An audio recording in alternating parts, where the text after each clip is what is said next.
I hope if you will permit it, I'll talk for a while and then you can ask questions and we can have a discussion, a dialogue. Will that be all right?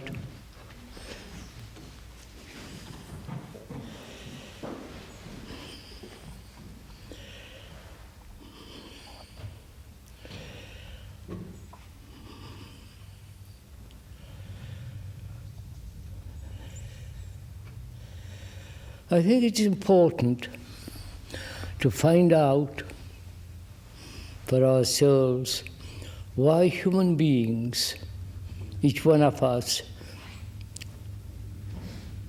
do not flower. That is, why most of us remain in a narrow groove, in a very enclosed space in the mind.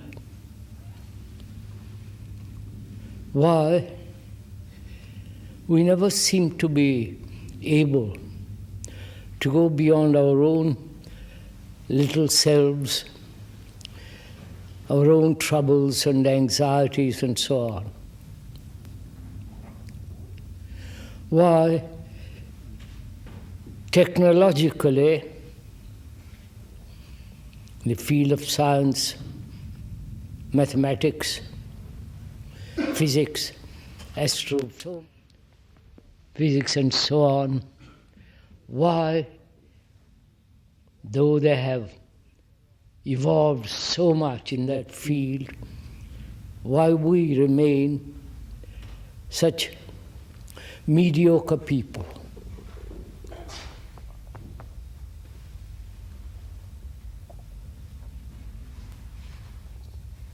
Why we do not, each one of us, become, if I may use the word, genius, which is really to flower, not the capacity to paint or to play piano, compose and so on, but psychologically, inwardly,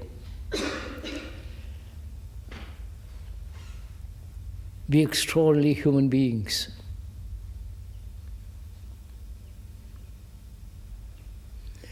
Is it the fault of education that conditions us?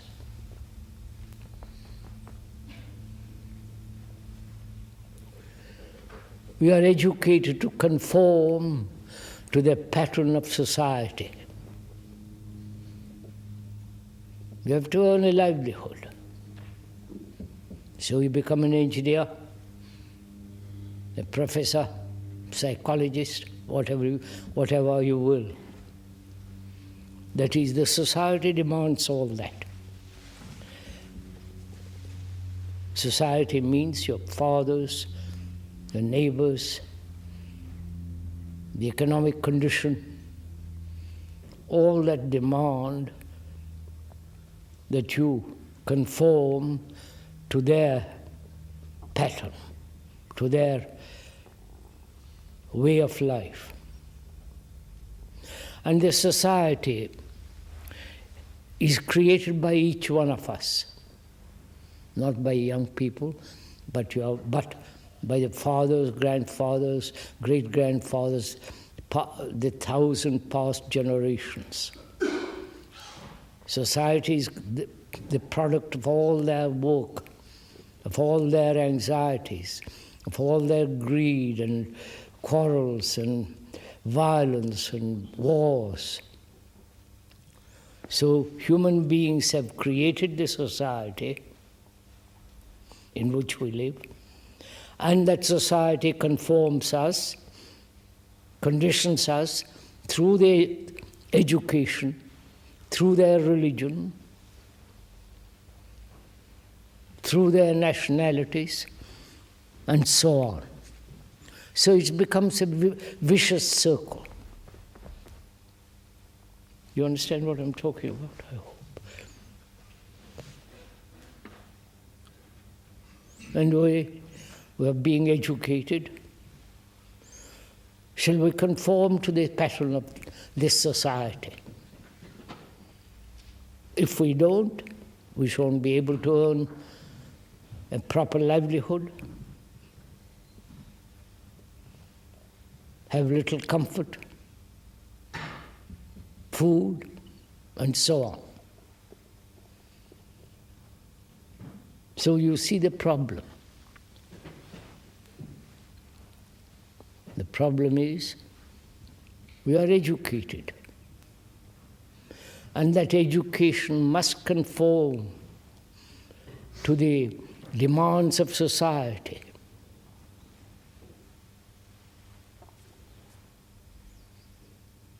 Demands may be you be an architect, an engineer, a lawyer, an economic expert, or a politician, and so on. So education may conform us, condition us, make our minds rather narrow, specialized,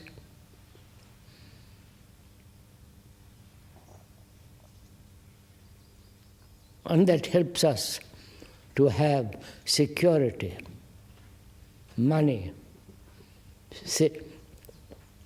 a sense of well-being. And that society is created by all the human beings in the world.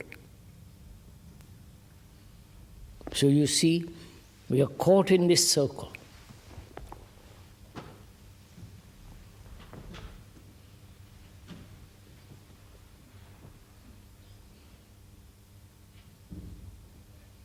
And realizing the nature of this circle, the nature of this conditioning, is it possible to break through this vicious circle? We must be educated.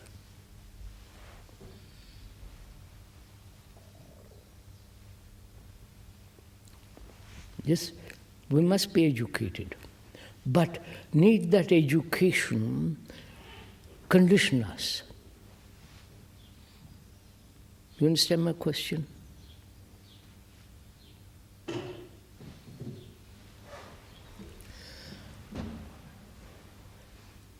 Need that education make our minds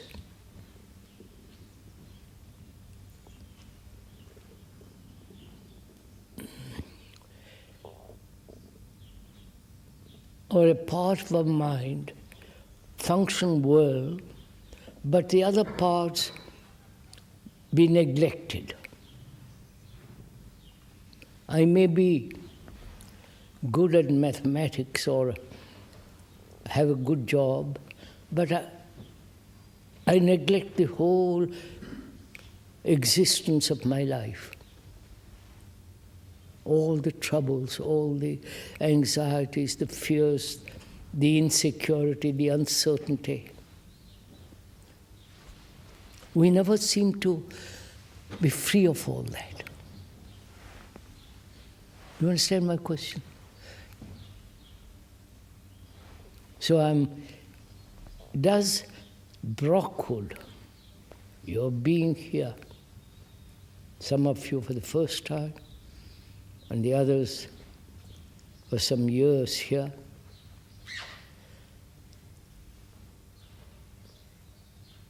does it help you to flower, to grow, to have a mind that is not just narrow little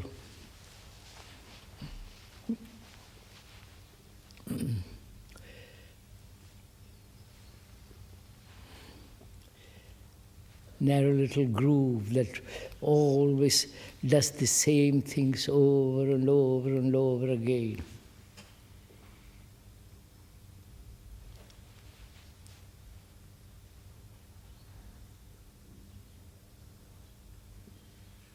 If I had a son, fortunately I haven't got one. If I had one, if I sent him here, what would I want him to be? What would I want him to grow into as a human being?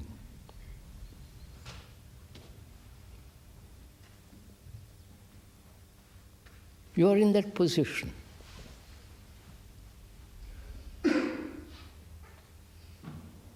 What would I, as a parent, being affectionate, perhaps I loved my son or my daughter, and I send them to Brockwood.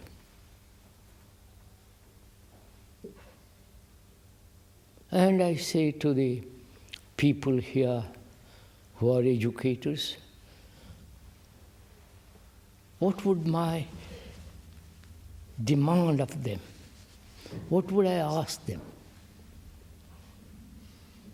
What would I say to them?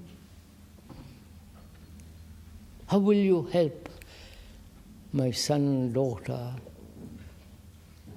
to be, not to be mediocre,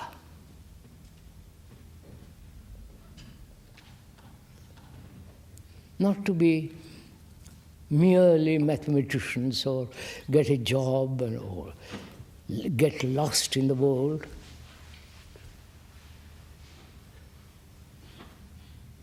How will you help them to have extraordinary good minds?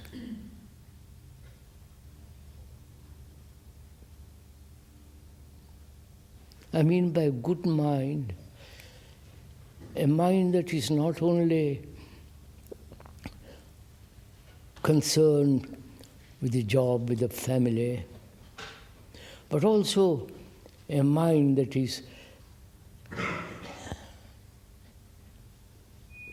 that goes beyond the limitations of oneself. A mind that is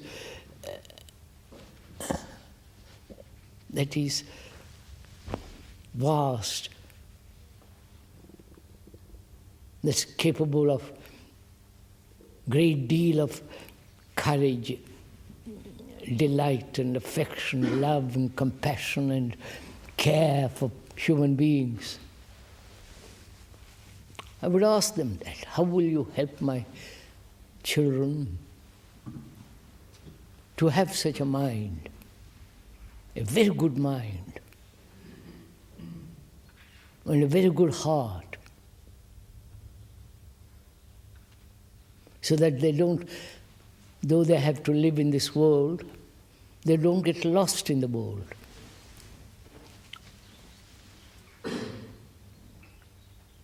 They don't become like everybody else, like the millions and millions of people. Get married, children, the quarrels, the everlasting job going 9 hours or 8 hours of the day, and the rare holidays. And so gradually closing in. You understand what I'm saying?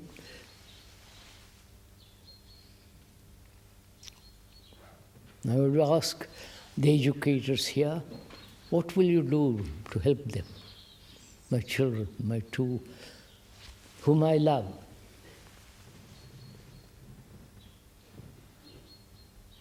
Will they be free of fear when they leave this place?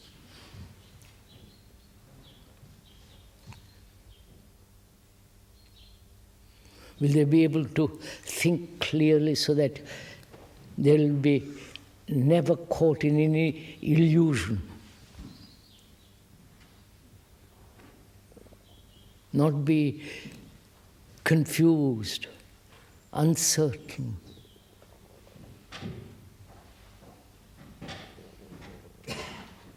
Though they must have security physically,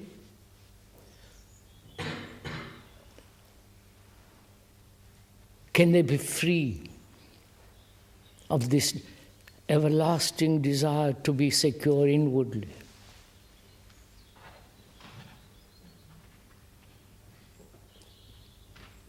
And which creates confusion in one's mind. And will they have a sense of deep integrity? I would ask them this. And I would say, how will you help them?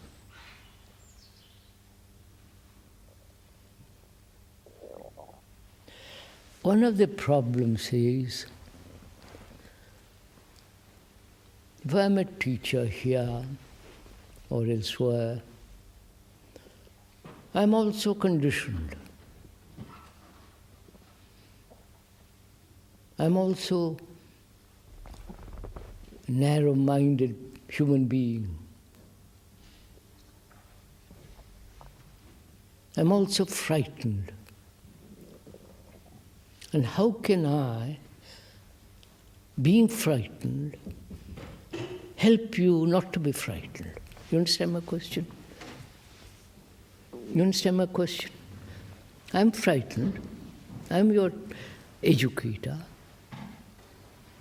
How can I help you not to be frightened? Being frightened myself, is it possible to help you not to be frightened? Or must I be free of all fear myself before I can help you to be free of fear? You understand my question?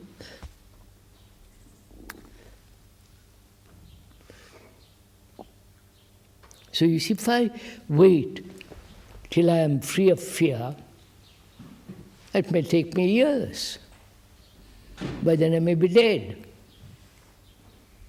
So I shan't be able to help you. Whereas, if I was your teacher, wouldn't I say, I'm frightened, so are you. Let's talk about it. Let's go into it together. I'll tell you what my fears are, and you tell me what your fears are. So that we both understand together the nature of fear.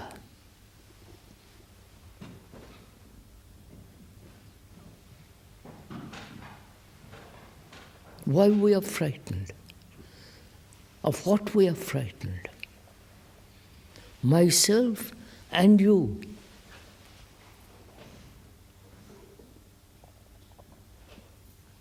Am I frightened of public opinion? Frightened of what other people might say? Perhaps we are. What your fathers, your mothers, your neighbors might say. I also might be frightened of my neighbor, whatever it is. I'm also frightened. So we talk about it together. We investigate it together. It doesn't mean I investigate and you keep quiet. But together, you and I, as your educator, go into this very, very carefully, step by step, having great patience. So, you and I together unroll the whole structure of fear.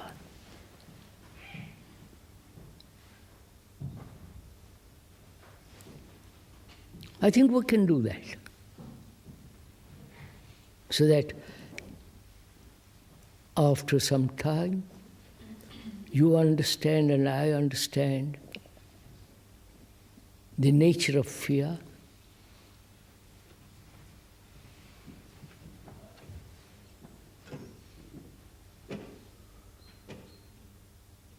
Not merely intellectually, verbally, saying, yes, I know about it, but deeply. So that when you leave here, you and I are free of fear. I think it can be done. And I feel it should be done in a place like this. So that when the mind is free of fear, it really blossoms.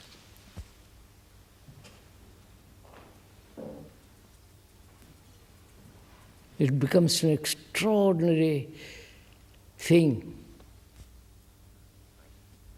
Because human beings right through the world are terribly frightened. And they have never been able to be free of it. And perhaps at Brockwood,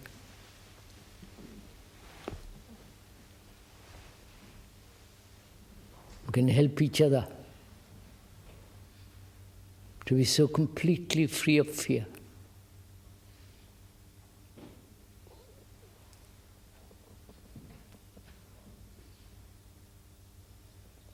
And to have a mind that thinks very clearly.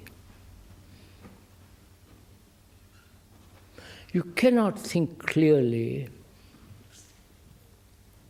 if you are not objective. If you are personal, you can't think clearly. If you're only concerned with yourself, with your worries, with your looks, with your beauty, with your like and dislike, with your opinions and all the rest of it, you can't think clearly.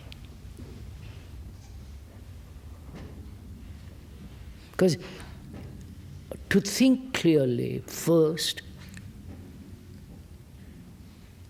and to know how it creates most of our troubles in life.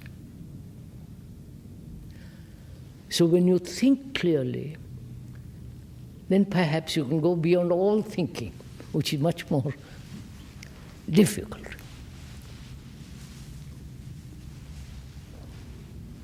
So can we do all this at Brockwood?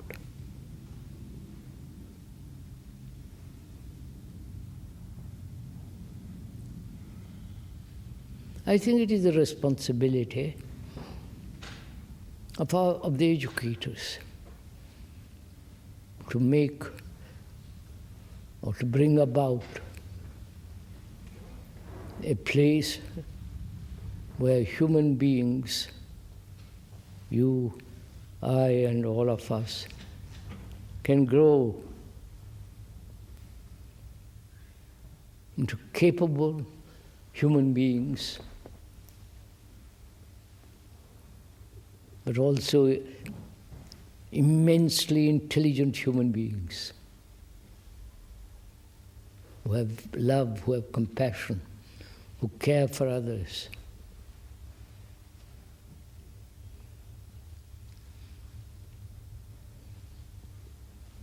Now you ask me questions. Let's have a dialogue, shall we? You know what a dialogue is? Conversation between two people.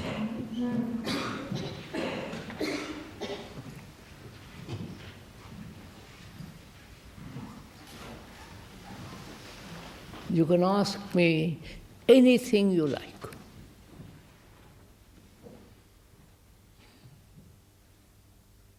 I'll be as frank as I can. You can tell me I'm not interested in what you're talking about. I'm only interested in mathematics. I'm not interested what you say about religion, but I'm holding on to my religion. You can ask anything you want. We are free here, which is nice.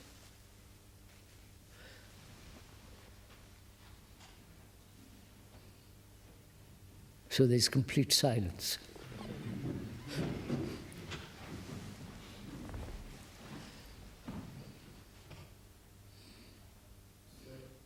How could we use perception in a constructive way?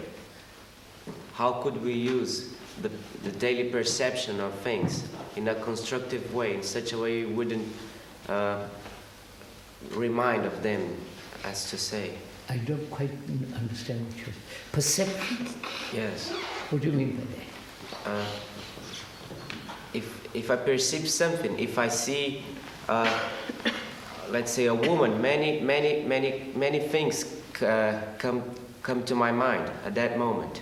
Yes. And I get I got prejudice. You see, I don't see the actual thing because of the whole images and memories which I have. Are you? I'm trying to understand you, sir. Are you trying to say,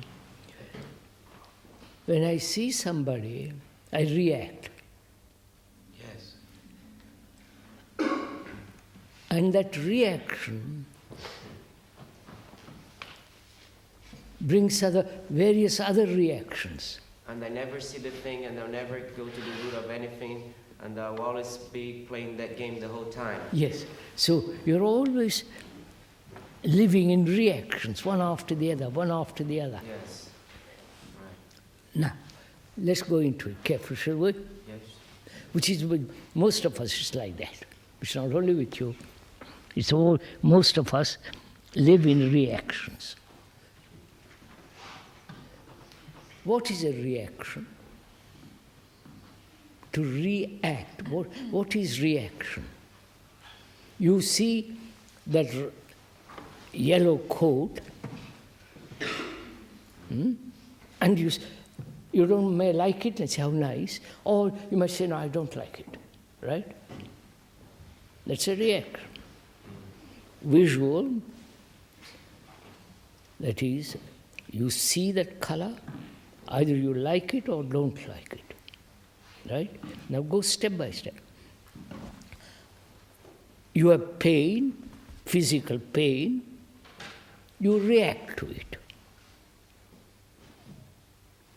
right? Which is normal, which is healthy.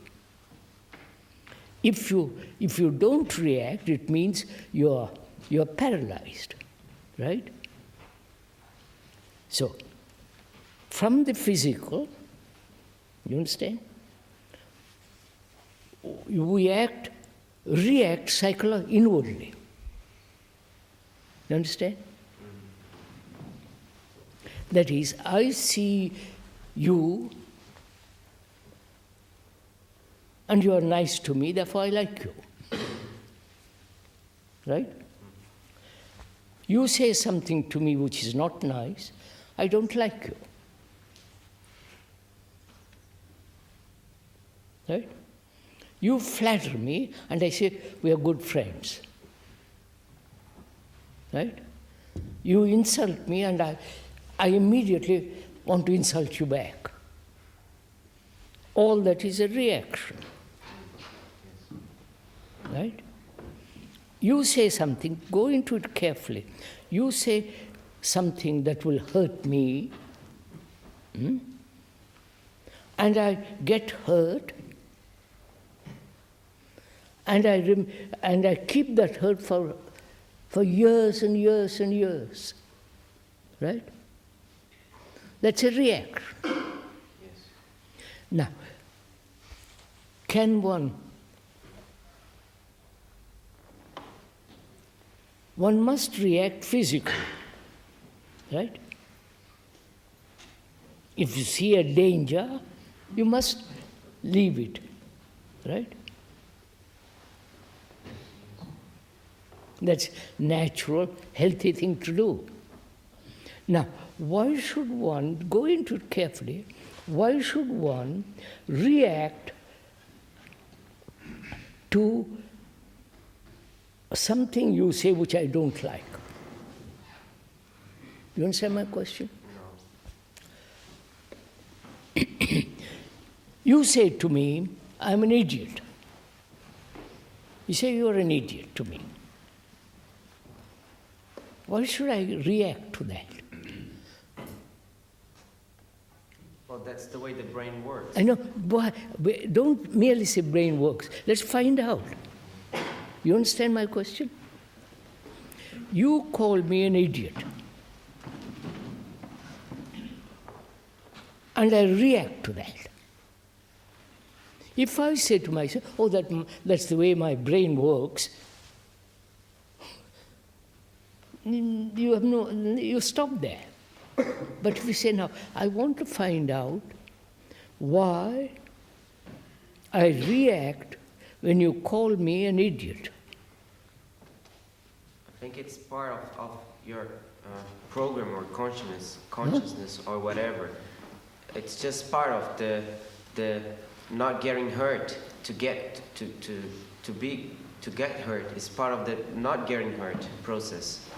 I mean, if you come and call me an idiot, I shouldn't get hurt. So I will get hurt eventually, and say the same to you, so I won't be hurt anymore. So that's part of the same process. Yes, part of why? That's the way it is. Don't say the way it is and just stop.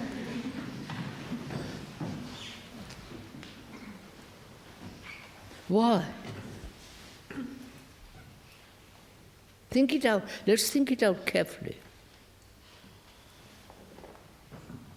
Well, as far as I can see, that's what we were taught to be. All right. Can you be untaught? Oh, yes. Huh?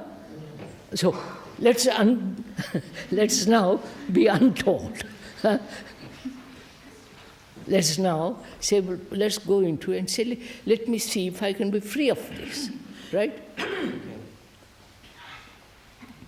First, we see it is necessary, sane, to run away from danger, right? Mm-hmm. Physical danger. That's a natural, healthy response, right? The other is, why do we react in anger when you call me some ugly name? Why do I get angry? Go into carefully, why?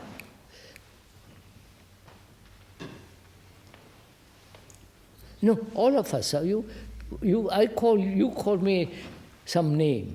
Why do I get angry?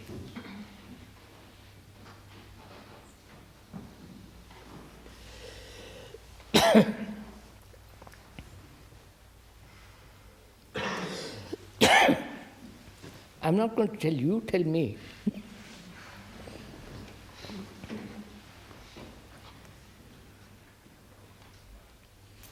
All of you, think it out.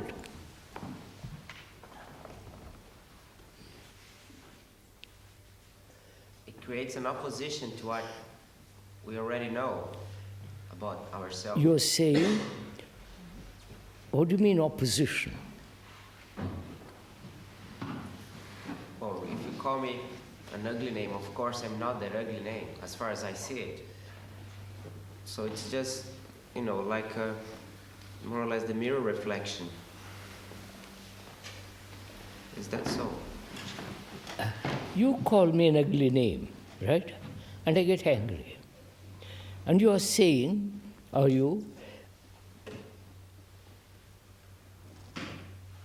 get angry because I may be an idiot.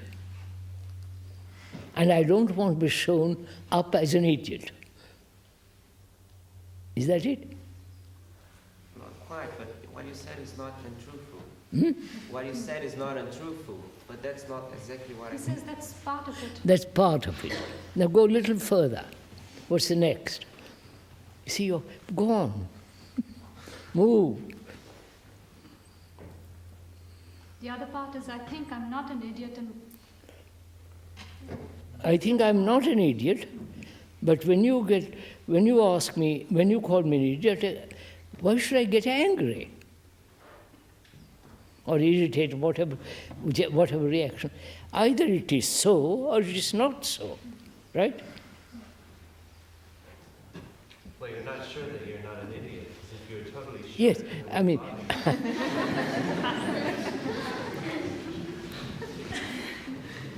I'm not quite sure, when you call me an idiot, I'm not quite sure I'm an idiot. Then, why should I get angry? Don't you get angry because you feel quite sure that you're not an idiot? You feel you're not what the person is calling you, so you get angry. All right, but no, why should I get either? Wait a minute, either I'm an idiot, And so quite right, my friend, I'm glad you pointed out to me.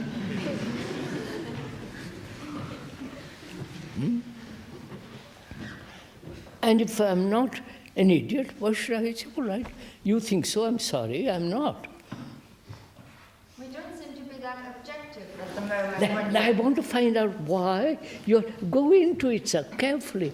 Go into it, why I'm not objective at the moment you call me an idiot. You understand my question? Right? You understand my question? Well, perhaps you feel comfortable with a certain conception of yourself as not. Are you saying I feel comfortable to be called an idiot? No, with the way you are, and then somebody. Yes, the way I am an idiot, and you call me that. All right, I am an idiot. But you may not think you're an idiot. That is the whole point, isn't it? You call me an idiot, I get angry because I think I'm not an idiot. Right. Now wait a minute. What makes me think I'm not an idiot? Because I have a picture on my... Wait, don't.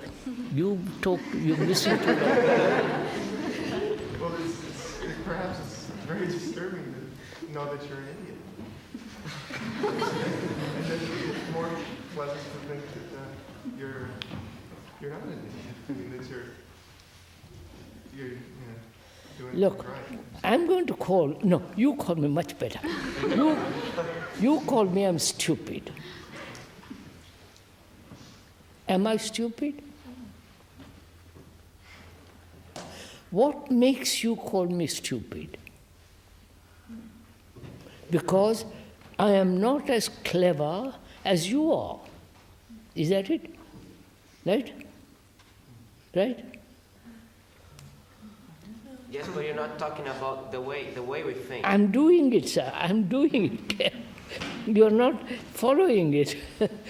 You call me stupid. Am I Why do you use that word?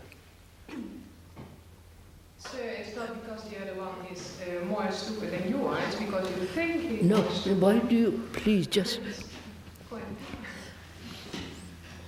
is it in comparison with somebody else I'm stupid?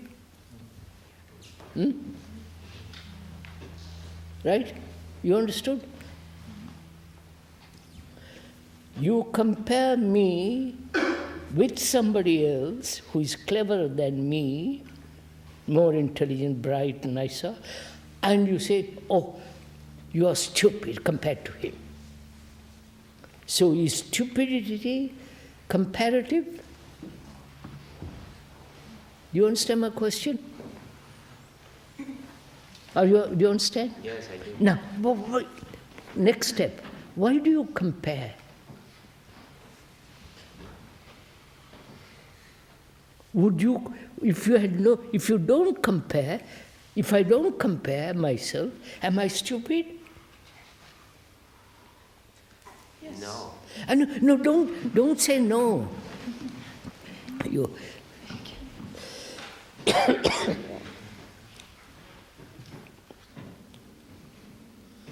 Well, it's not a matter of whether you're stupid or not, you're just the way you are. So what does that mean?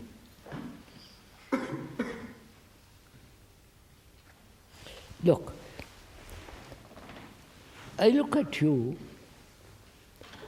you're nice looking, you're bright, your eyes are clear, and you talk well, you think well, you're clever, intelligent. And I say to myself, by Jove, how clever he is. I am not as clever as him, right? So what happens in that? Saying to myself that I am not as clever as him, what happens to me? Go on, sir, investigate, don't sit still. What happens to me? It seems like if you don't compare, if I don't compare, I'm not going to feed my mind. It's going to starve. You do compare. Yes, but if I don't Yeah, compare... wait. First you do compare. I compare you with him, right? What happens to you when I compare you with him? Oh, I'm being the model. Huh? I'm being the model. I'm serving as a model. He says he becomes a sort of a standard. Or No. that's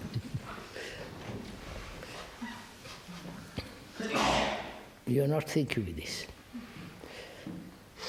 I compare you with him. He becomes the important person, not you. Right? So isn't that only with a certain kind of comparison? What? Isn't that only with a certain kind of comparison? I mean, some kinds of comparison might just be statements of fact. That person is taller than I am. Of course, it's and a fact. No problem. No, that's what I want to come to slowly. Wait, sir, don't.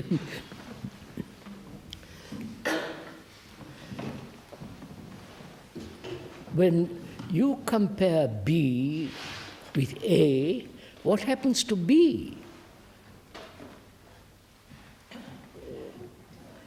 Well, it becomes less important than A. Yes, sir. I compare you with him. Huh? And he's cleverer, he's brighter, etc. So what has happened, what has taken place with you? You're not important, but he is. Right? So you see what I have done? By comparing you with him, I have made you, you are not important, only he is important. Right? So that is the way we think. That you are not important, but the other is important. Right? That's how the whole social structure is built. Right? So, the man who is a carpenter is not as good as a professor, the surgeon, right? The prime minister, the bishop. So gradually we build this idea into ourselves that through comparison I become less, right? Are you following all this? Huh? So I'm always striving to be like you. Right? So you become the example, and I'm trying to imitate you. Right? So watch it, you haven't finished yet. What happens? In that, I'm afraid, am I not?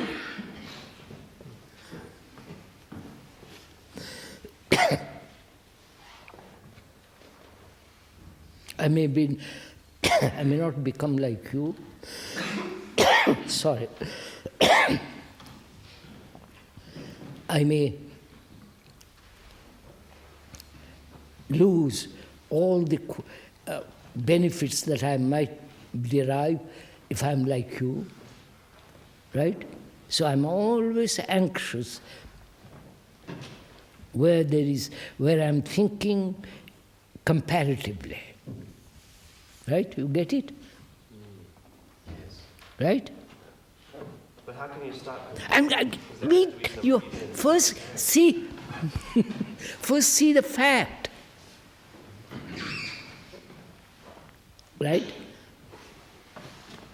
But it becomes so automatic, you hardly notice it. What do you mean automatic? You do that without thinking. It's Yes. become... So which is what? Reaction? No, which is what? Just think. Look, that's how you create confusion. Right? I must go into this very slowly with you.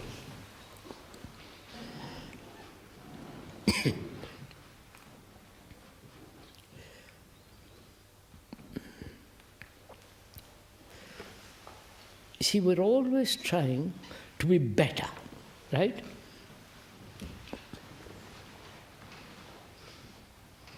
Better in exams. That's one of the exams is the highest, what do you call it, comparative value. Right? And so there always fear not to be, right? So can you, now, next question, can you live without comparing? It seems like anxiety doesn't yield to perception. So every time that I'm anxious, I won't be able to see the thing as it really is. Of course, at the moment of anxiety, somebody hits you on the head, at that moment you're out. You can't see anything. But before you're hit on the head, let's think about it. Let's suppress anxiety. I was getting tired. You can live without comparison if you get rid of your image of yourself and opinions. What? What's that? She said you can get rid of your comparison if you get rid of your image of yourself. Yes, of course. Will you? Now, did you say that because you have observed it in yourself that you have an image, and as long as you have an image, you must be comparison? Yes. If you have thought it out, why do you then have the image?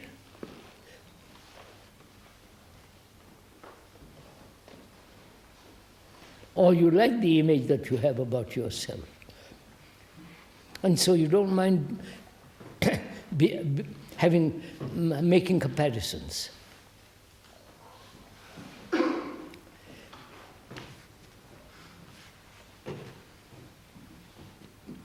So from that, you see, you learn something, which is, don't say anything that you yourself have not seen, observed, and gone into it. Don't say, I've got an image, and therefore I must compare. Comparison exists. Those are just words, aren't they? You understand what I'm saying? So you're saying that there's a difference between an intellectual understanding and a real understanding? You're saying that there's a difference between an intellectual understanding and a real understanding? Of course. Because many people can explain in words what they see, but they don't really understand it. And there seems to be a difference.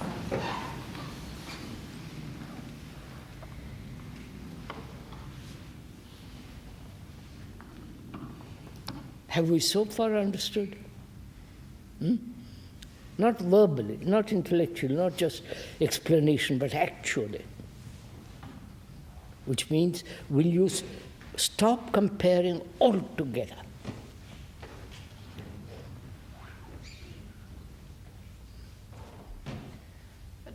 It's really difficult because we understand what you're saying, but comparing has become something so natural, either to feel confident or to look up to something, that Yes. we just live with So it all the time. are you saying we have got used to the unnatural?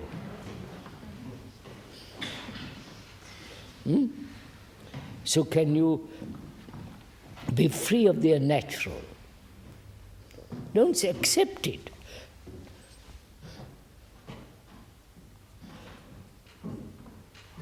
doesn't seem as, in ourselves, it's not necessarily that clear cut because there's pleasure. It's pleasurable to compare, and if it only hurt you to compare, you probably wouldn't compare. People?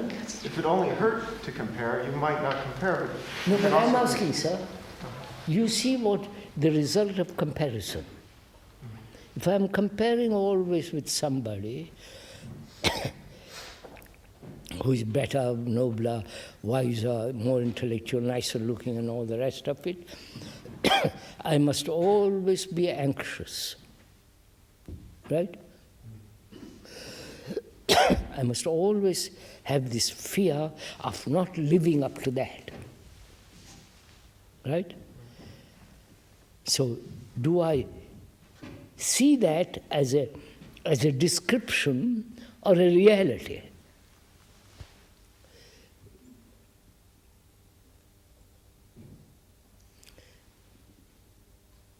And if it is real, I say, no, I won't compare. I'll see what happens in life when every day if I don't compare at all.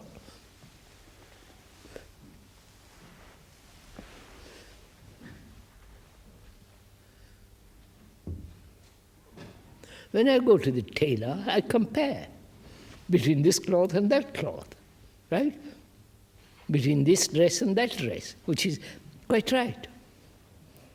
But when I compare myself inwardly with you understand? Then the whole problem of fear, anxiety and struggle, all that comes. Right?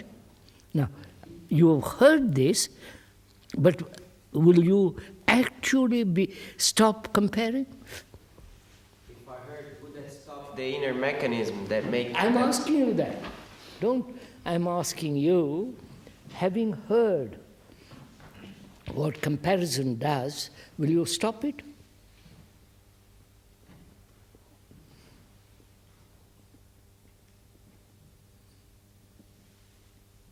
This means I only see the facts, that's all. Yes, we've been through all that. Will you stop comparing?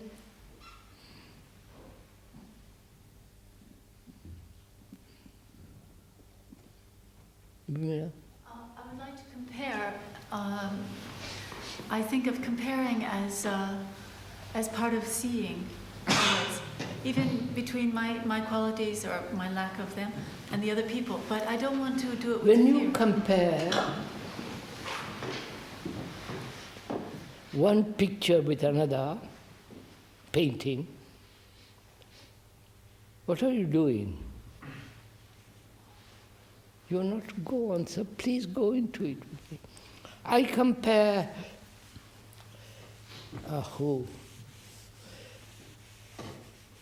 Picasso with Rembrandt. Lovely comparison.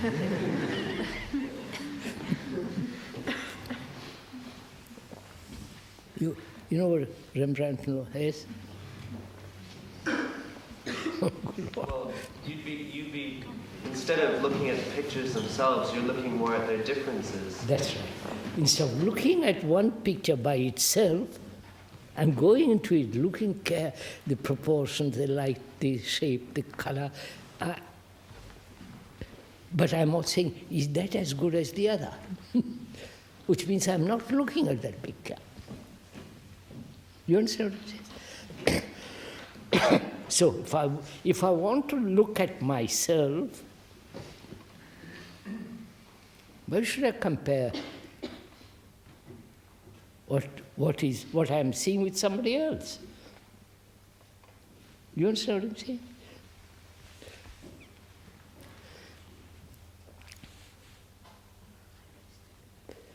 See,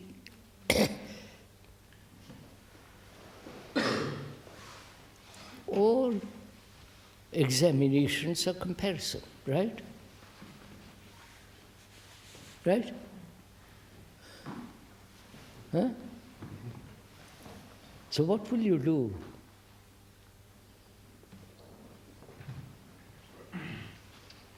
You understand my question?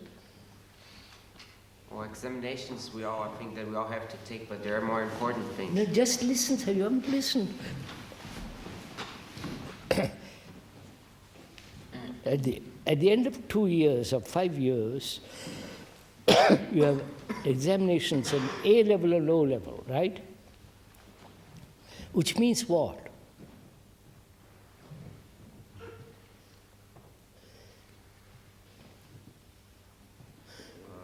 Well, you're compared to everybody else in the country. Which means they see through examination, comparing you, whether you're as good as that standard, right? Now, without examinations, will you be able to study?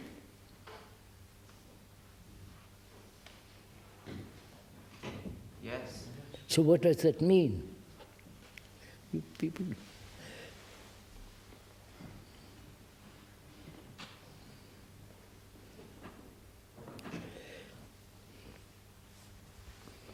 I wouldn't have a diploma though. What? He says he won't have a diploma. That's... You see what we have done, what society has done to us?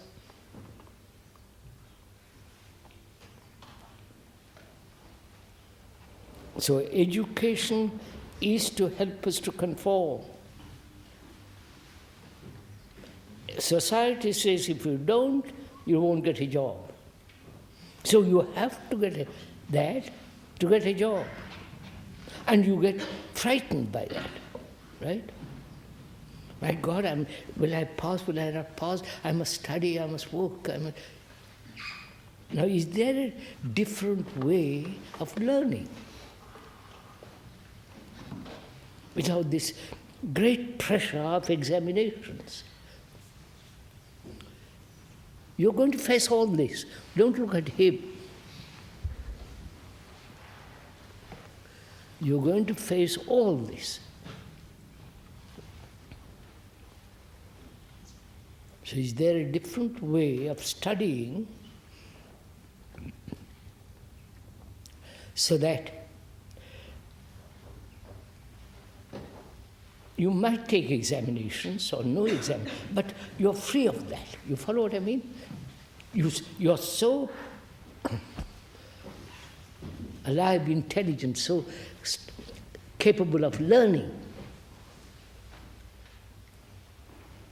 If you are learning, examination may be or not be. You follow what I'm saying?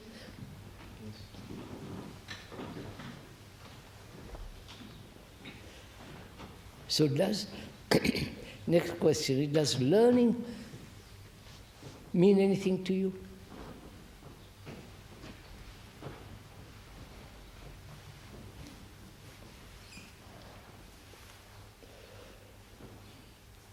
Absolute silence.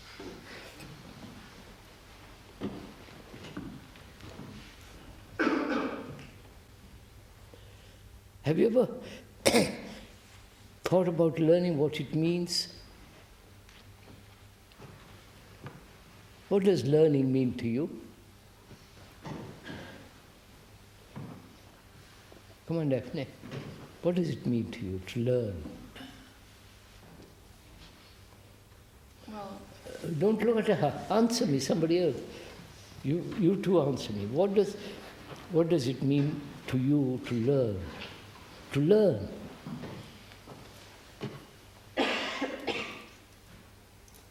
Well, usually the first thing we do is divide it into different kinds of learning. No, learning, I say. Not learning mathematics, learning biology. There you are learning about a subject, right? But I'm asking, what is learning? Not about something. Do you see the difference? Do you see the difference? Oh no, come on, this is very simple. Taking things in. I am learning about electronics, right? That is, I'm learning about something, right? But I'm asking, what is learning in itself? Not about something.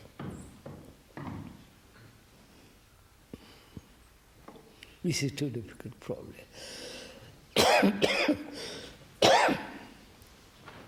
It's finding out, isn't it? Listening first. Huh? Listening first, and then understanding.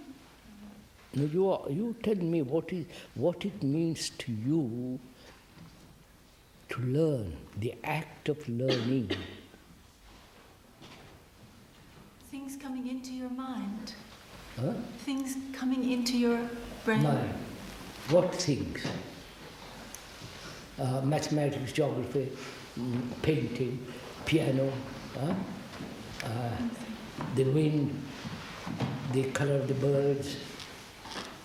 What do you say when things come into your mind? Doesn't it mean not to accumulate? You understand about it? Just think about it before you answer me. Look at it. First, you learn about something, right? Right? You learn how to ride a bike. You learn how to drive a car. You learn how to play tennis, football. And how to think too. Yes, how to paint, how to speak, how to learn a language, which means what?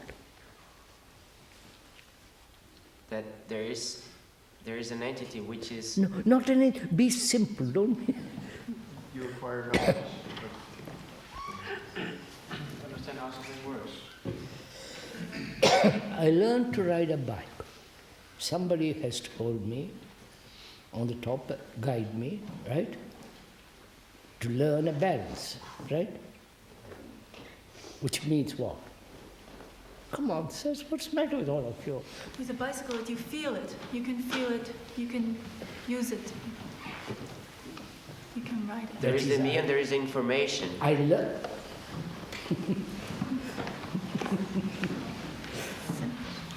I'm talking about riding a bike. Oh, I was thinking about tennis, the teachers... I'm talking about a bike.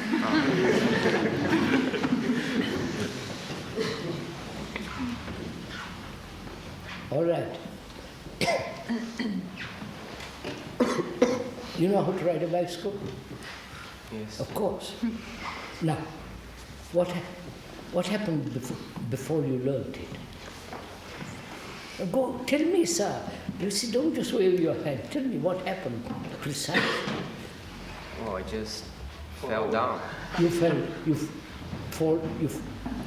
You fell. Then somebody helped you to hold the bike. Yes. You got onto it, and somebody walked with you. No, go into it, sir. Don't stop. Go into it. Somebody, till you learned how to balance. Yes. It may be 2 days, 3 days, a week, but you learned how to balance on 2 wheels. What does that mean to learn there?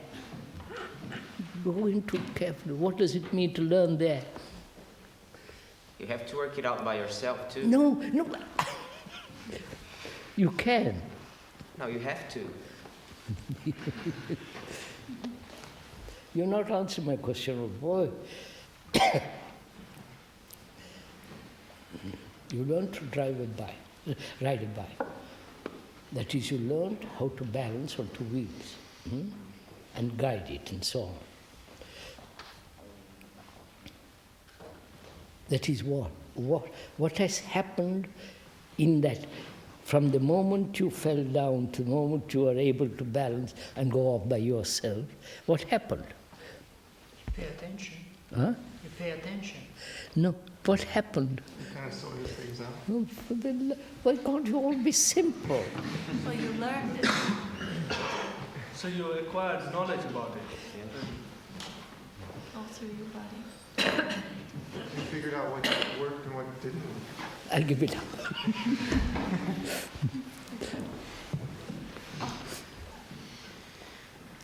Also, you don't have a fear of it anymore after you've learned. You learned a habit of balance, right? You learned, right? You learn of driving a car, right? It means a man is beside you, you hold the wheel, he tells you drive slowly, move to gear, this and that, and you begin to learn bit by bit till it becomes almost natural. Then you drive off, right? Now, see what has happened to your mind.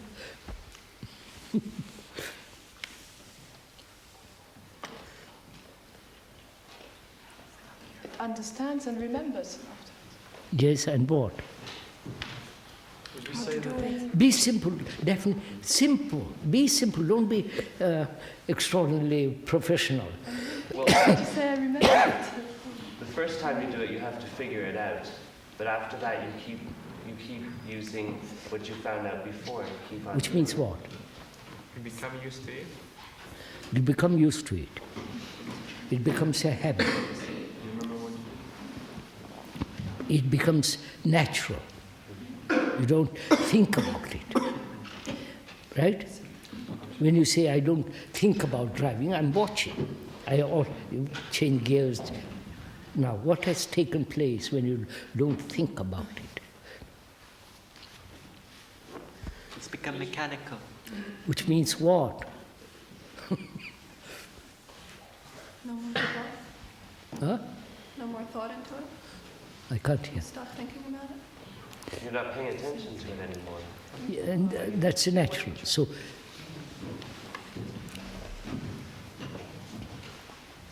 You've acquired a skill.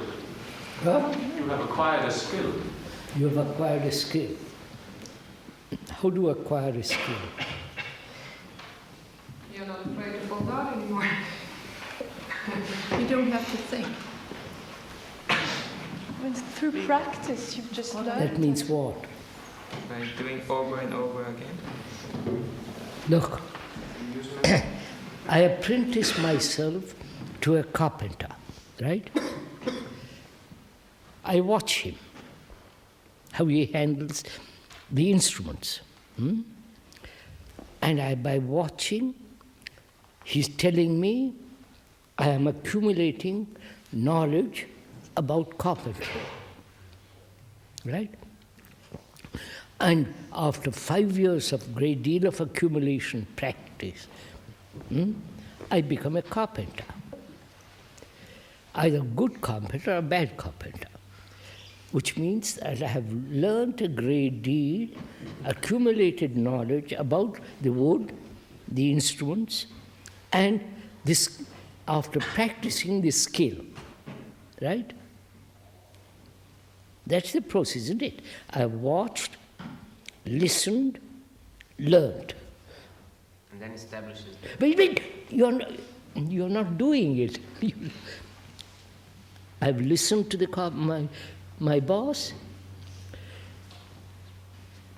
observed, learned. The learning there is accumulating knowledge, which I am going to use skillfully.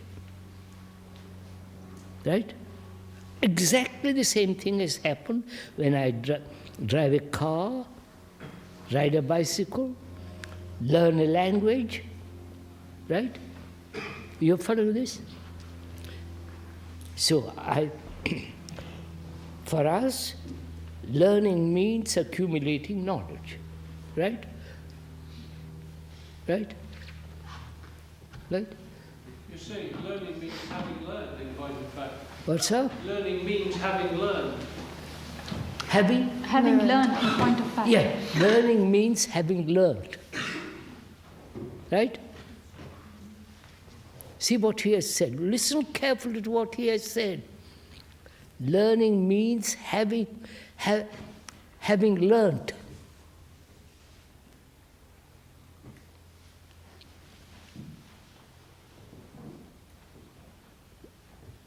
I am saying something quite different. I'm not saying it's right or wrong. That's the natural process. But I am telling you something different.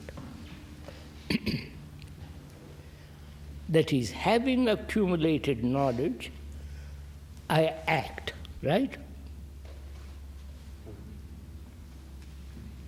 Right? Be clear on this. Si je peux le dire en français, il me semble que quand j'essaie d'apprendre quelque chose de nouveau, quand je retourne vers un livre ou vers quelqu'un pour m'aider, c'est parce qu'il me semble qu'il n'y a pas l'ordre dans les choses que je veux approfondir. La structure, l'ordre n'est pas présent, il y a un désordre dans ce que j'ai dans ma tête comme représentation de ce que je veux apprendre. Bien.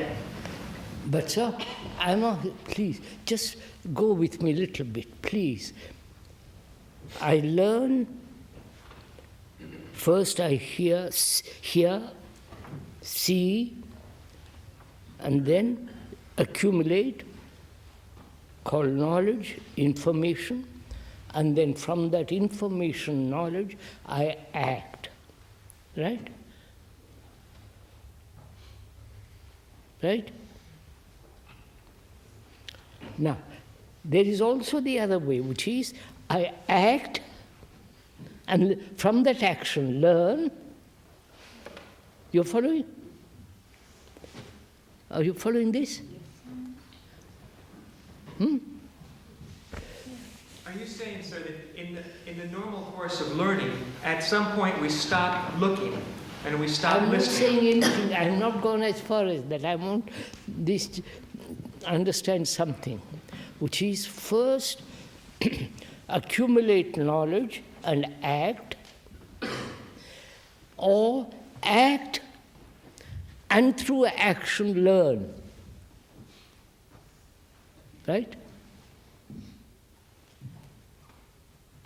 Through experience, learn. Right? The other is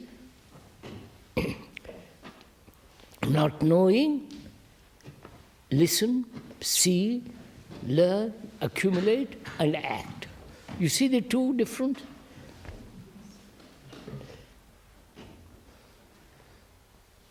My golly.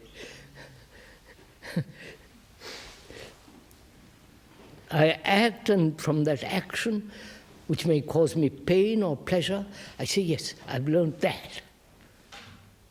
Right? The other says, listen, learn, accumulate, and act. So both are based on knowledge. Right? Are you following this? So, you're always acting from knowledge.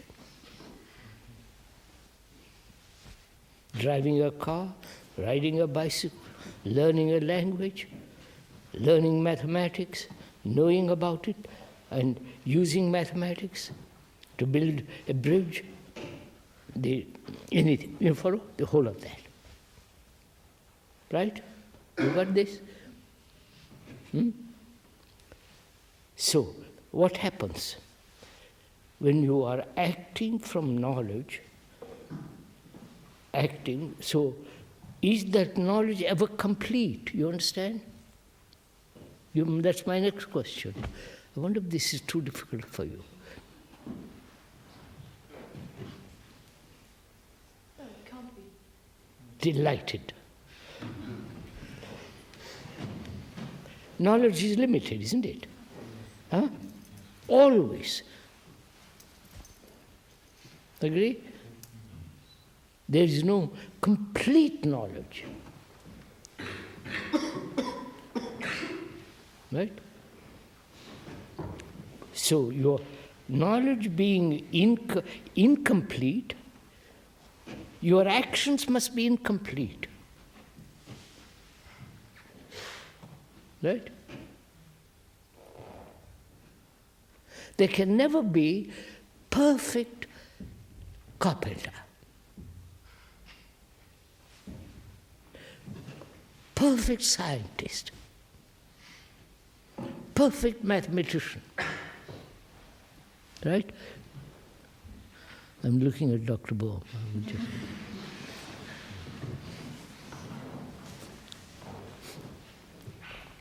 So,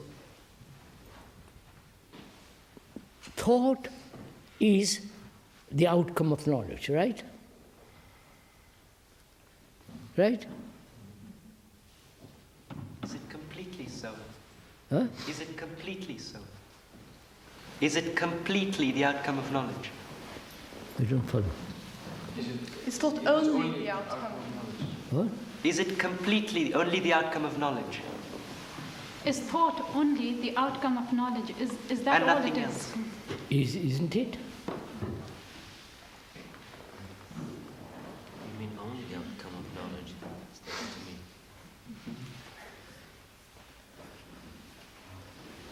I'll go on, so I ask him. I think he's really asking if there was no knowledge, would there be no thought, probably? Is that what you're asking?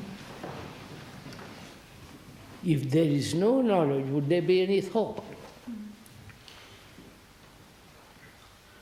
No. Or you could learn. What? You could learn.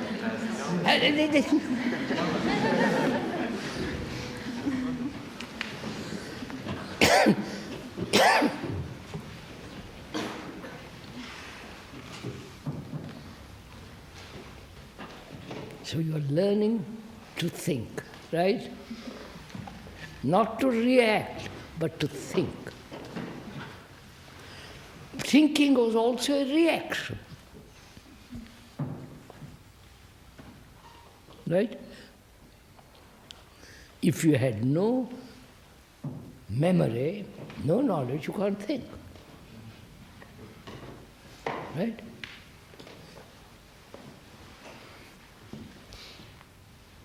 So thinking is the reaction of memory.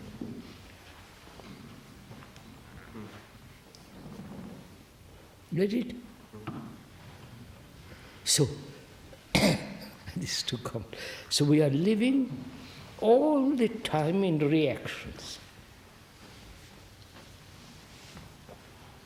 Our thinking is a reaction. When you call me an idiot, I react. When I'm comparing myself with you, I react.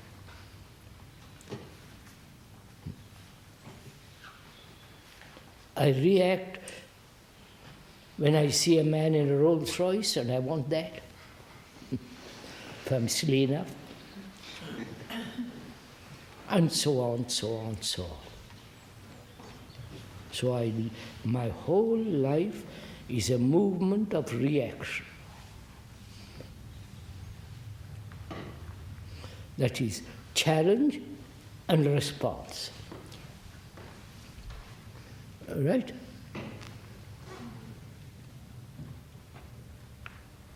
So if there was no challenge, right, I would gradually go to sleep. You're following? That's what you're all doing.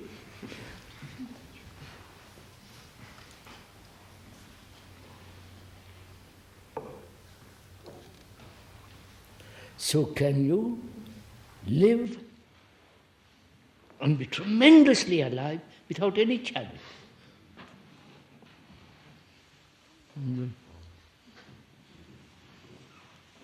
That's what we were discussing with the staff yesterday, part of it.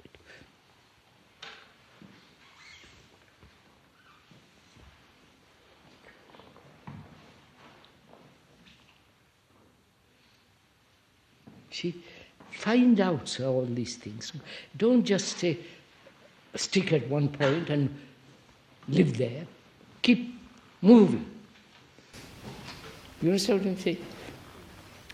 So don't say, well, that's my nature, life is like that, I must react. When somebody calls me an idiot, I must get angry. But if you keep on looking, observing, you follow, going into it. But I don't really see what is wrong with challenging ourselves. Huh? I don't really see what is wrong with a challenge, except that it has comparison. You don't see anything wrong with challenging yourself, right? I don't see it's right or wrong. Why do you challenge yourself? It does drive me to do things. Oh, by challenging yourself, you do things. Yes. Sometimes. Yeah.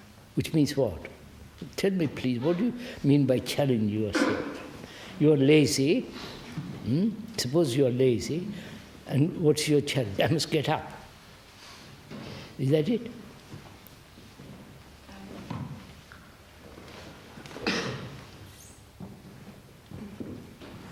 It's more like I want to manage to do something. Yeah, I'm talking simple, being simple, simply. I'm lazy. And you say, I challenge myself by saying, I must not be lazy. Why? What's wrong? Please, just a minute. Definitely, just listen. What's wrong with being lazy? Just go into it. I'm not saying you must be lazy. I'm saying, why do you consider that laziness is wrong? You're not. Well, we've been told by other people, and it's our image of laziness that it's not a good thing to be. So we don't want to be lazy. Is that it? Being lazy is hurtful too. It's difficult to run, for example, a place like this if everybody's lazy. Look, I talked yesterday all day long. Tonight. When I woke up this morning, my body said, for God's sake, don't get out. Stay in bed. And I said, you would call that laziness? That's not true. Would you call that laziness? You might call it laziness. But I said, look, I talked all day yesterday. And I was at the end tired, next morning tired. So I said, all right, I'm tired. Listen carefully. I said, I'm tired, but I've got to talk this morning. So I said, all right, be tired. You follow? Oh, you're missing the point. Moment you say you're tired, be tired.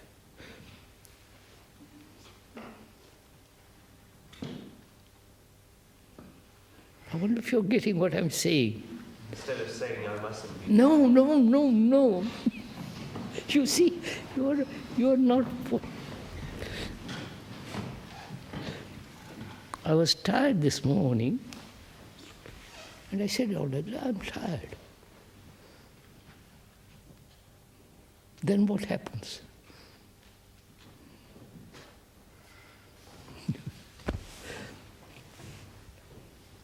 Then you're not tired.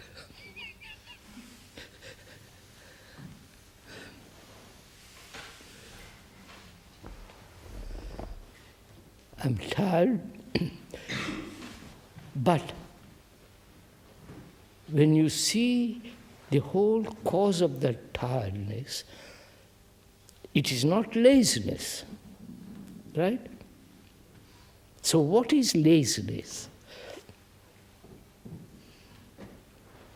All you people don't think. Come on. You use the word, why are you lazy? What's wrong with laziness? Don't look at that, tell me. We better stop, it's nearly 1 o'clock.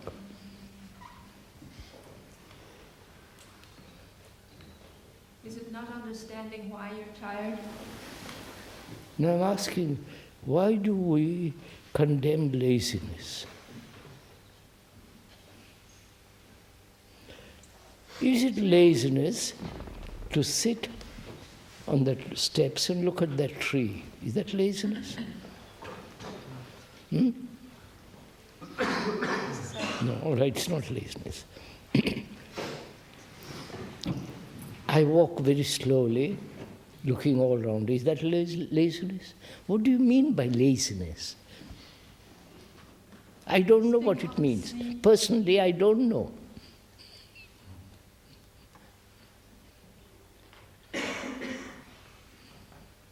Not being awake, being just... You know. Is it an image you've been given by religion, or Pardon? is it an image you've been given by Yes, religion? that word laziness in itself is a condemnatory word. Right? Daphne, is that right? By using the word, I've condemned myself. I won't use that word. If I'm tired, I'm tired. If I want to sit quietly, if I don't want to move, don't call me lazy. Which means what? When I'm tired, I see why I'm tired, and seeing why I'm tired, I'm attentive. You understand what I'm saying? Attention may appear as laziness to an outsider. If you're looking at me and I'm sitting quietly looking at something, see what a lazy man he is. I say, no, sorry, I'm not lazy, I'm just watching, attentive, listening, looking. So when you are attentive, when you become attentive at the moment you are tired, it's right. I wonder if you see all this. It's only when you say, I'm tired, but I'm lazy, I must get up, push my body. You follow? Then the body is going to rebel. There'll be headache or God knows what else. So those people who put strain on themselves are the most laziest people in the world.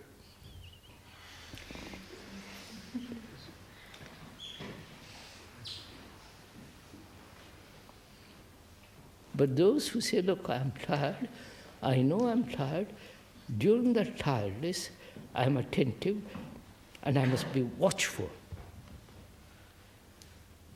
that I don't do things when I'm tired. Right? I may do things wrongly, think wrong, therefore let me be quiet till I gather strength, energy in that attention. And tiredness may exist, but that attention is moving. Do you understand all this? No, you're also. Right? You got it? So what matters is to be attentive. Even when you are tired, say, I am tired.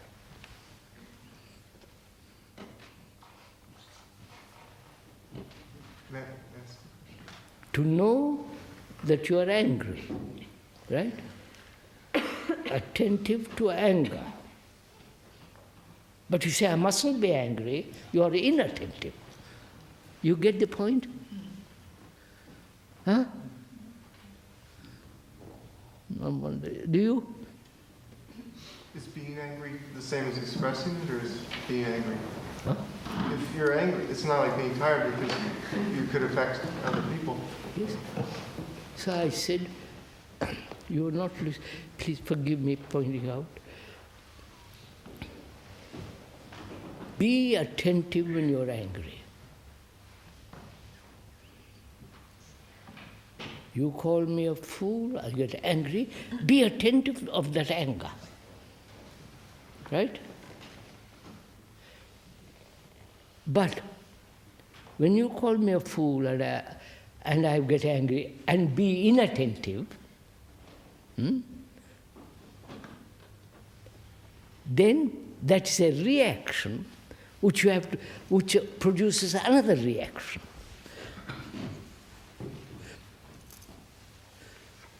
No, this is too much for you. Surely, when you call it anger, that's the beginning of intention, isn't it?